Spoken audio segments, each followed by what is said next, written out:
what would Westfield look like if you could say that God's blessing is active and present in the city? It would be hopefully a little bit different place. Our history here in Westfield and Indiana and across the United States, we're missing Mm-hmm. the Christian virtues and the faith-based virtues that built this country. And it's interesting in my position Mm-hmm. because the government, in many ways, has become the replacement for faith-based initiatives that built this country and made it strong. Yes. And I think we've really suffered from one of our basics in this country of separation of church and state. Mm-hmm. And I think that separation that's built into our Constitution has been greatly misunderstood and greatly misused Mm-hmm.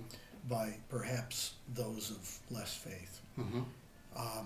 To have God, to have our churches re-engage in our communities, and I mean that very seriously, to be able to step outside of their walls. Mm-hmm. And I find that so many churches have great concerns about stepping outside of their walls, and we have a lot of experience with that here.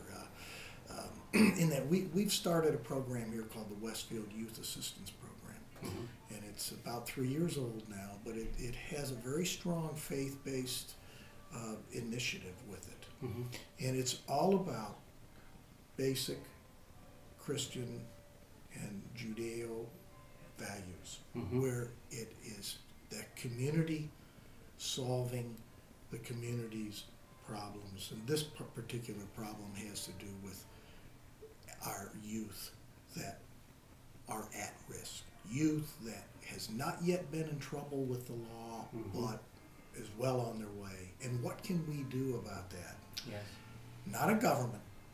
Mm-hmm. What can we do about that as a community? And Right. the results of that program involving a lot of faith-based people has been absolutely phenomenal.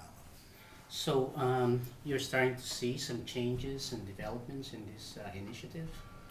Oh, very much. And it has a strong faith-based portion to it as we're dealing with the entire community and we're dealing with troubled families. And we're trying to get away from it's the government that has to solve our social problems. I mean, to me, our government has greatly aggravated our social problems today Mm-hmm. by feeding some of the behavior that needs to be turned around. And frankly, the churches need to turn around our behavior. The government cannot do it. God can. Yeah. And even though we're here in government, we have to be very careful about saying that. Mm-hmm. But we're very proud to say that here in Yeah. Westfield. Yes. And this community here in Westfield was founded in 1834 by the Quaker organizations Mhm. who came here out of North Carolina, and they were heavily involved in the Underground Railroad, and they're very proud of all that. Yes. And so we've got a very good faith base to build upon here, and we've really begun to work on that. Yes. Just about 45 minutes here, Mayor.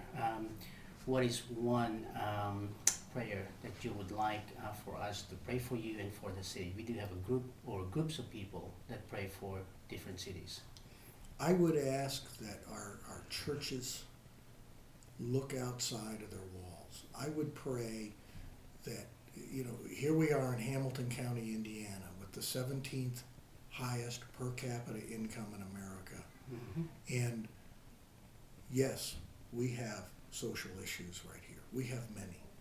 In 2.5 years, we've had over 300 at-risk children referred to this program. And we need to pray for those families and get those families back on track. Get those kids so they do not become a ward of the court. Yes.